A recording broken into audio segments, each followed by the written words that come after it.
విజయవాడ పశ్చిమ ఎమ్మెల్యే సుజనా చౌదరి మాట్లాడారు. ఎందుకంటే కూటమి అధికారంలోకి వచ్చినాక ఈరోజు కేంద్ర బడ్జెట్ పెడతాం. కేంద్ర బడ్జెట్లో కుంటిపడిపోయిన అమరావతికి అంటే గత 5 సంవత్సరాల నుంచి అరాచక పాలన వలన అటవిక పాలన వలన అమరావతి ఏమైనా అందరికీ తెలుసుకుంటారు.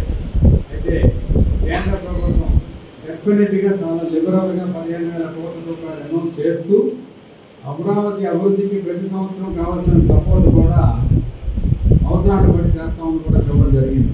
అది కాకుండా పోలవరం ప్రాజెక్టుకి అనేక ప్రశ్నలు ఉత్పన్నమైంది. ఇంతకుముందు గత 5 సంవత్సరాల్లో పాలించిన వైఎస్ఆర్సీపీ పార్టీ గవర్నమెంట్ కనీసం చట్టం ప్రకారం రావాల్సినవి కూడా తెలుసుకునే స్తోమత లేక వాళ్ళు కేవలం సమయం అంతా వృధా చేసి ఆంధ్రప్రదేశ్ని ఈ విధంగా ఒక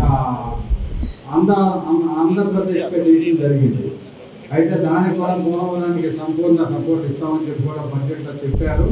పోలవరం కూడా ఇప్పుడు స్పీడ్గా కంప్లీట్ అయిపోతుంది. 73 శాతం ఇంతకుముందు 2014 నుంచి 19 లోపల కంప్లీట్ అయింది కాబట్టి అందరికీ తెలిసిందే.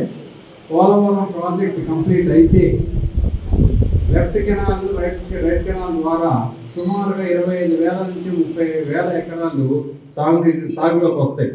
సాగులోకి వస్తే వరల్డ్ బ్యాంక్ నామ్స్ ప్రకారం జిఎస్డిపి సుమారుగా 1,00,000 కోట్లు పెరుగుతుంది. రైతులందరూ కూడా సస్యశ్యామలంగా ఉంటారు. దాంతోపాటు అనేక విధాలుగా అంటే 1,00,000 కోట్లు జిఎస్డిపి వస్తే సుమారుగా 18% అంటే 10% వేసుకున్న ఎవరైనా 10,000 కోట్లు కేవలం జిఎస్టి కలెక్షన్ వస్తుంది. సంపద ఎలా సృష్టించాలి అని అంటే డెఫినెట్గా చంద్రబాబు నాయుడు గారికి మంచి అనుభవం ఉంది. సంపద సృష్టించడం, తర్వాత తలసరి ఆదాయం పెంచడం ద్వారా వాళ్ళకి వాళ్ళ కాళ్ళ మీద వాళ్ళు నిలబడేటట్లు ప్రతి ఒక్కరికి చేయాలి. అప్పటి వరకు సంక్షేమం ఎంత కావాలో సంక్షేమం చాలా అవసరం.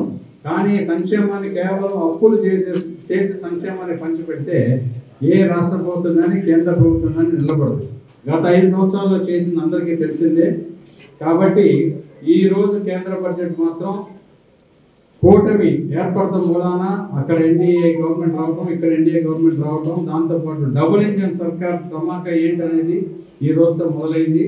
వచ్చే 5 సంవత్సరాల్లో ఈ యువతరానికి కూడా భావితరానికి చాలా మంచి రోజులు రానున్నాయి. అనేక ఇన్స్టిట్యూషన్స్ కంప్లీట్ అయిపోతాయి.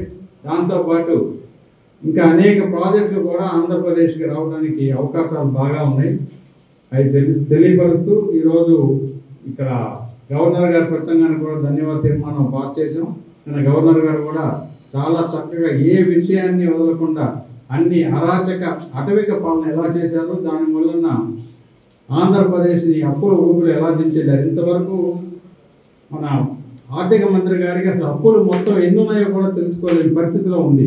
దాన్ని బట్టి ప్రజలు ఎంత మోసపోయారు ఒక్కసారి అని చెప్పి ప్రజాస్వామ్య పద్ధతిలో ఇలాంటి వారు వచ్చి ఏ విధంగా ఒక రాష్ట్రాన్ని నాశనం చేస్తారు అనేది ఒక కేస్ స్టడీ కింద మన భారతదేశం మొత్తంలో తెలుసుకొని ఇక నుండి ఓటు హక్కుని జాగ్రత్తగా వాడుకోవాలని చెప్పి తెలియపరుస్తుంది.